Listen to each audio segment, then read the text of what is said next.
Pour ce 3e épisode, nous nous sommes rendus sur le campus de Bourges. Et pour la première fois, ce ne sont pas des apprenants mais des salariés que nous sommes allés rencontrer. Que ce soit pour les formateurs ou les étudiants, le métier que nous mettons en valeur aujourd'hui ne vous est pas inconnu. Du moins, nous l'espérons. Pour l'exercer, nulle obligation de porter des lunettes ou un chignon. Et le mot « chute » n'est pas non plus le seul mot de leur vocabulaire. Vous l'aurez compris, nous avons donné la parole à nos 2 documentalistes du Centre de ressources documentaires, ou CRD, de Bourges.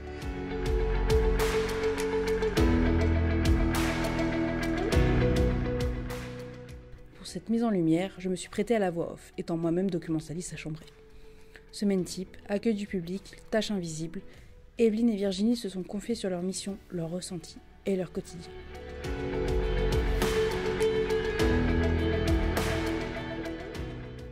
Pouvez-vous vous présenter ? Alors, je suis Evelyne Moinard, je suis documentaliste à mi-temps au Centre de formation de la Croix-Rouge de Bourges et je suis accompagnée de Virginie Dubuget, pareil, au CRD du campus de Bourges. Vous êtes là depuis combien de temps ? Alors, je vais commencer, si je ne me trompe pas, 28 ans. Je suis là depuis un petit peu plus de 2 ans. Pouvez-vous nous décrire une semaine type en tant que documentaliste ? L'accueil.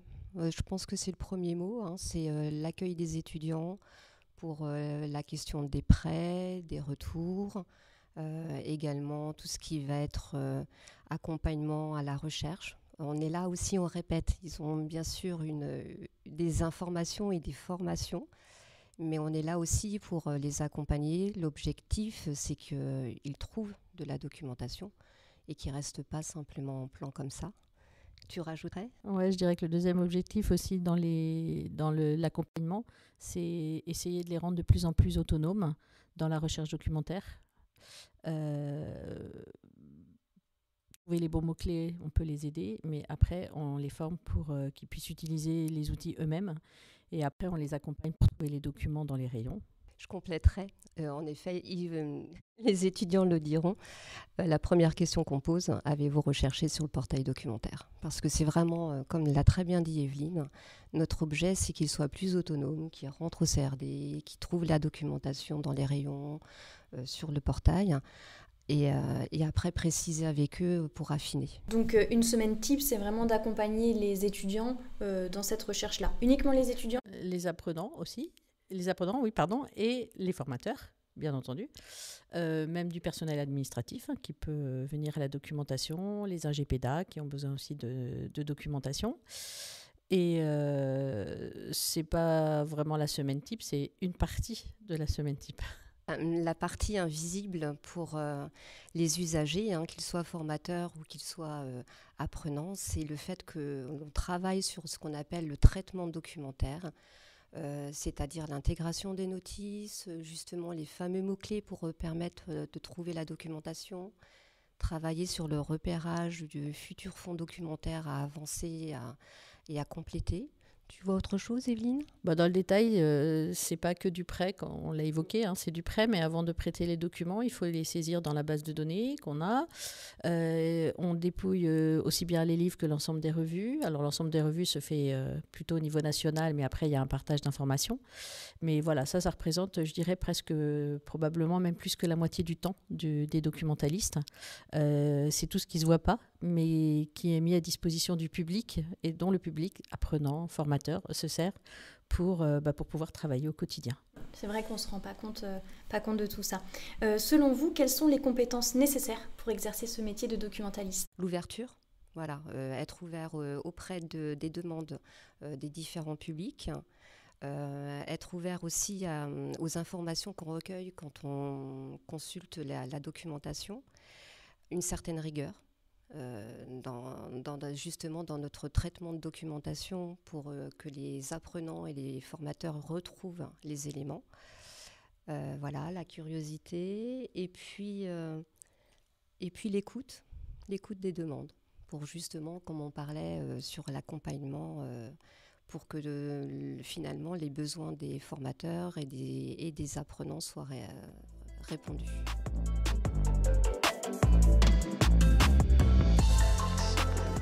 Très concrètement, comment soutenez-vous les apprenants et les formateurs dans leurs projets ? Est-ce que vous avez un projet phare à à nous indiquer Alors cette année, on a mis en place des choses un petit peu nouvelles. Le but étant, comme on le disait tout à l'heure, de rendre les apprenants plus autonomes, mais on veut aussi nous-mêmes nous libérer un petit peu plus de temps, donc en les rendant un petit peu autonomes, mais aussi dans le temps qu'on n'a pas évoqué jusqu'ici, qu'on passait à les former sur certaines choses. Donc Virginie plus particulièrement, elle sera plus libre d'en parler que moi, les former sur les normes APA et les normes TAPUSCRIT. Ça prend énormément de temps de faire chaque formation, et donc on a mis en place des outils, l'idée étant de les rendre également autonomes sur ces parties-là. Alors pour ma part, j'ai développé sur Rise un outil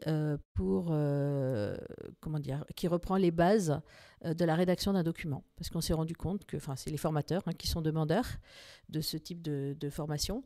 On s'est rendu compte que les apprenants n'avaient pas tous le même niveau de rédaction.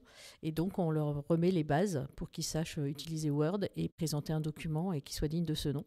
Donc, plutôt que de passer des heures et des heures à les former, on a mis en place un Rise auquel ils ont accès librement pour pouvoir réviser ou au moment où ils ont besoin de rédiger un document. Et je laisse Virginie compléter pour la partie normes APA. Alors les normes bibliographiques, qu'elles s'appellent APA, Vancouver ou ISO, c'est un peu la même problématique pour tous les apprenants. Ça demande de la rigueur, de la compréhension, de la méthodologie. Et c'est vrai qu'on intervient très vite en début de formation et c'est pas toujours perçu comme forcément nécessaire pour la pratique de leur profession, mais si pour leur recherche, pour s'ils veulent faire des écrits et également pour leur formation, c'est important. Et du coup a été développé un parcours APA en 4 modules de façon à ce qu'ils puissent les faire individuellement, les refaire si besoin. C'est pour expliquer ces fameuses normes et les aider à exploiter au mieux le fameux guide qu'ils doivent utiliser pour la rédaction de leurs travaux. Donc voilà, l'objet, c'est qu'ils se l'approprient et qu'ils y retournent quand ils en ont besoin. Est-ce que je peux compléter, si on est toujours sur la représentation d'une semaine au CRD, on a quand même oublié un aspect aussi très important qu'on n'a pas évoqué, c'est toute la veille documentaire qu'on fait en amont. Donc pour ce qui me concerne, je fais ce qu'on appelle le clin d'œil en termes d'outils de veille. C'est destiné à l'ensemble des salariés Croix-Rouge Compétences, Bourges et Chambray, et ça reprend une revue de sommaire des revues qu'on reçoit dans le mois.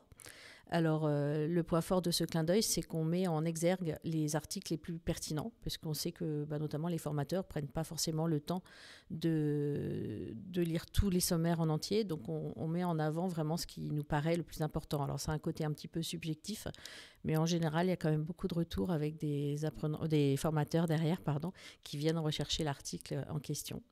Voilà, donc je vais mettre juste une petite goutte sur le feu, mais voilà, le petit clin d'œil est en pleine révolution. J'en dis pas plus.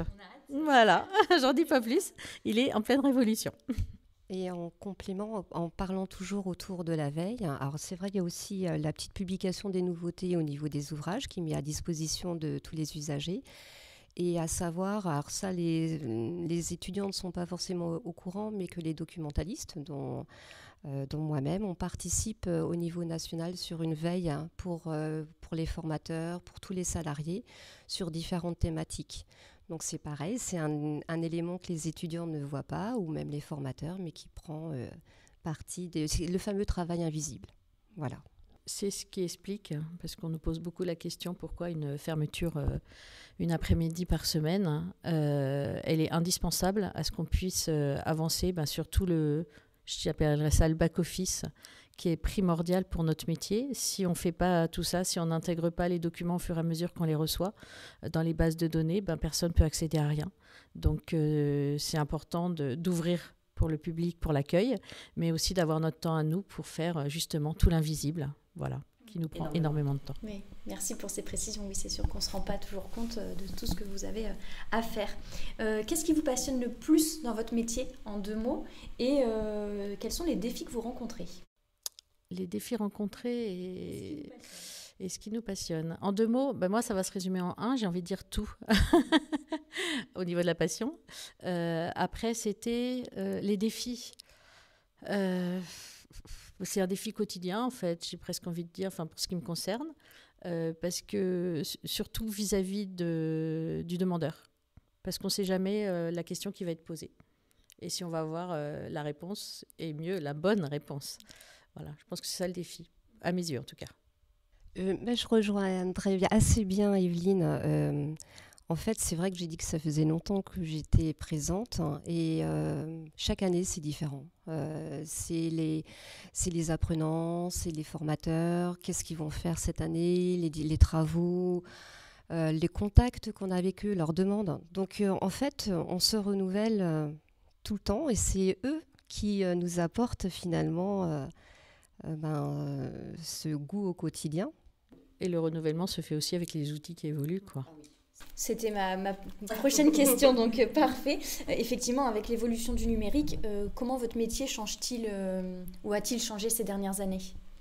C'est un petit peu les choses qu'on a évoquées au préalable. C'est la mise en place d'un RISE, c'est la mise en place pour les normes bibliographiques de plateformes qui puissent accéder via du numérique et qu'ils aient accès aussi de chez eux et qu'ils puissent réviser de chez eux, apprendre de chez eux, etc. Et au CRD, on trouve que des livres ? Non, on n'a pas parlé du fonds documentaire. Alors, il y a des livres, environ, je dirais entre 2500 et 3000, à peu près 3000 livres à Bourges. On est également sur une trentaine d'abonnements de revues spécialisées, soit infirmières, auxiliaires de puériculture, ergo et TISF. On possède également le fonds IFAS. Institut de formation des aides-soignants. Donc, les étudiants peuvent accéder aussi au centre de OCRD. On ne l'avait pas précisé. Il y a d'autres supports, tels que le DVD. Alors, c'est vrai que c'est surtout les formateurs qui utilisent, mais les étudiants peuvent aussi emprunter. Il y a certains qui ne sont pas libres de droit, mais et ce qu'ils sachent qu'ils peuvent les emprunter, ça change du format lecture. Nous avons pour les ergothérapeutes des outils d'évaluation que leurs formateurs leur montrent, leur expliquent. Ils peuvent également les consulter sur place au sein du CRD. Et puis, on met petit à petit aussi en place des outils d'animation qui peuvent accompagner les formateurs dans les approches au niveau des étudiants, qui sortent un peu des outils numériques comme Geniali ou autres. Voilà, donc tout se complète. Les outils d'animation, souvent, c'est des jeux. Et même pour nous, pour les indexer et tout, c'est drôle, parce qu'il faut trouver une manière un peu nouvelle de pouvoir les enregistrer dans la base de données. Les inventorier pour que rien ne disparaisse. Et c'est un côté ludique pour les formateurs, mais pour nous aussi, du coup, de pouvoir intégrer autre chose que des livres et des revues. Et puis l'innovation pédagogique, exactement, qui va avec. On renouvelle aussi un fonds de BD aussi. Ils sont très demandeurs de BD. Ok, ah oui, donc c'est vraiment très riche ce qu'on peut trouver au CRD. Est-ce que vous avez un dernier petit mot à nous confier ? N'hésitez pas à franchir la porte. Vous avez une question, Après, on a parlé d'autonomie, mais des fois, il faut un premier pas pour aller vers cet endroit. Ne vous fermez pas cette possibilité. Essayez aussi, c'est un métier que vous faites une formation pour un métier qui vous plaît. Donc aussi, ça peut commencer par la lecture d'un article, feuilleter, être au courant comme ça. Voilà. Profitez de ce moment-là pour vous mettre à l'écart et c'est avec plaisir qu'on vous accompagnera. Et puis, si au début vous peinez, et après, vous viendrez tout seul, emprunter, chercher les documents dont vous aurez besoin. Certains franchissent la porte d'eux-mêmes et puis d'autres non. Donc, il faut essayer effectivement de communiquer autour de notre activité. Donc là, c'est un bon moyen de le faire pour essayer d'attirer un peu plus de monde. Mais on a nos fidèles visiteurs, aussi bien côté apprenant que formateur. Merci à Evelyne et Virginie de s'être prêtées au jeu de l'interview pour ce premier épisode consacré au métier du campus, en espérant que leur témoignage vous permettra d'en apprendre un peu plus sur le métier et son fonctionnement. À très bientôt pour un nouvel épisode. Un podcast réalisé par Mélanie Roncin et Candy Giffard,